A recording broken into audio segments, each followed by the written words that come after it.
bersamamu dan bersama rohmu. Inilah Injil suci menurut Lukas. Dimuliakanlah Tuhan.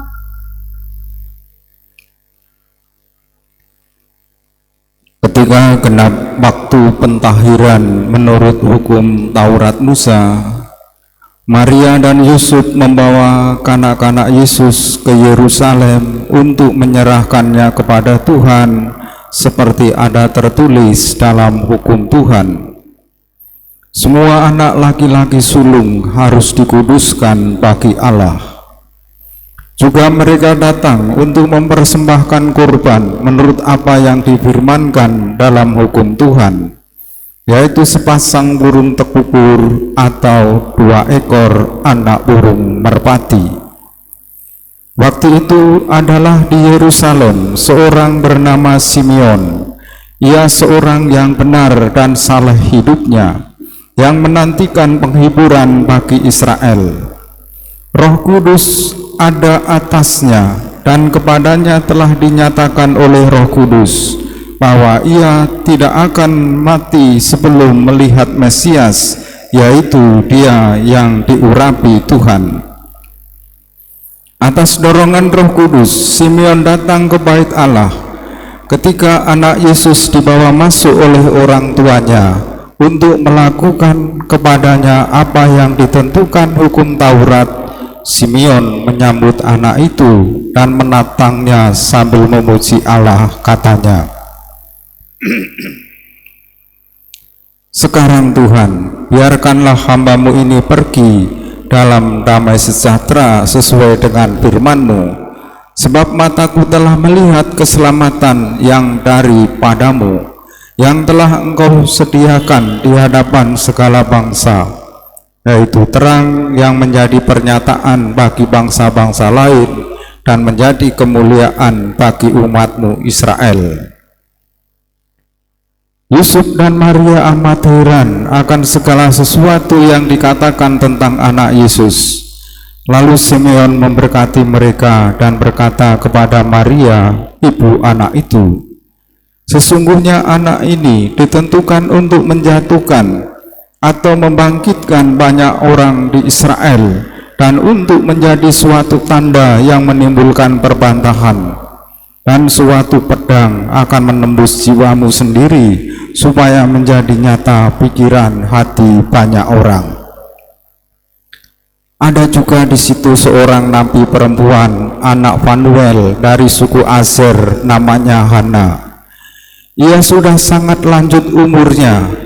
Sesudah menikah, ia hidup 7 tahun bersama suaminya, dan sekarang ia sudah janda, berumur 84 tahun.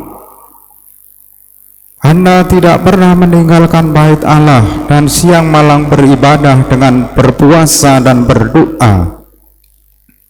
Pada saat anak Yesus dipersembahkan di bait Allah, Hana pun datang ke bait Allah dan bersyukur kepada Allah serta berbicara tentang anak Yesus kepada semua orang yang menantikan kelepasan untuk Yerusalem.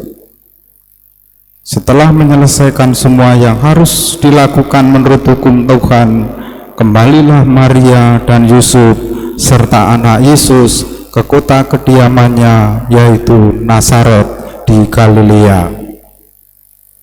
Anak itu bertumbuh besar dan menjadi kuat, penuh hikmat, dan kasih karunia Allah ada padanya.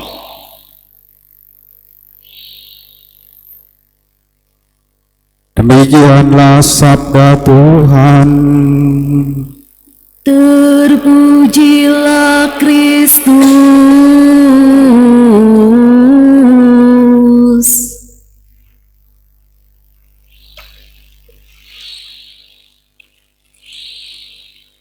Saudara-saudari yang terkasih,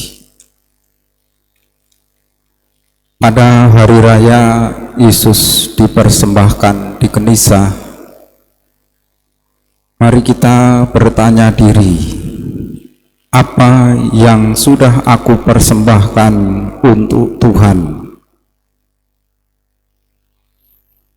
Syarat untuk melakukan persembahan untuk Tuhan adalah pertama, apa yang kita miliki. Mempersembahkan kepada Tuhan tidak perlu dicari. Yang tidak kita miliki tidak mungkin kita persembahkan, karena syarat yang kita persembahkan adalah apa yang kita punyai. Mungkin hidup kita, pekerjaan kita, keluarga kita, pelayanan kita sebagai persembahan kepada Tuhan. Kalau yang kita miliki bukan sebagai persembahan, akan menjadi beban, terasa merepotkan, dan membuat kita tidak bertekun dalam hidup. Pada hari raya Yesus dipersembahkan di Kenisah, kita boleh belajar dari Simeon, dari Hana.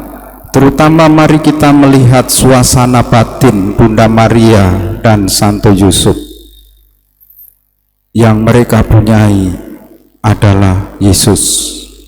Mereka berdua sesuai dengan hukum Taurat mempersembahkan Yesus di Kenisah. Dan ramalan Simeon pastilah menjadi permenungan yang mendalam bagi Maria dan Yusuf, karena anak itu telah dinubuatkan akan memisahkan yang baik dan yang jahat, akan menjadi sumber perbantahan bagi semua orang. Perjalanan Maria dan Yusuf seperti perjalanan hidup kita, terasa panjang. Barangkali juga ada hal-hal yang tak terduga dan tidak dimengerti.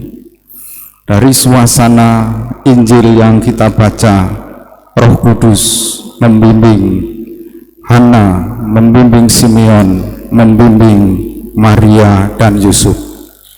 Kalau kita mempersembahkan apa yang kita miliki, apapun itu, maka kita akan seperti Yesus, bertambah besar, menjadi kuat, penuh hikmat, dan kasih karunia Allah ada pada kita.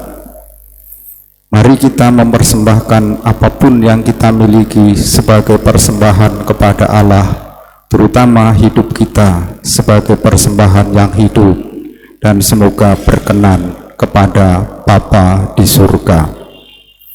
Kita satukan doa-doa kita bersama persembahan di altar.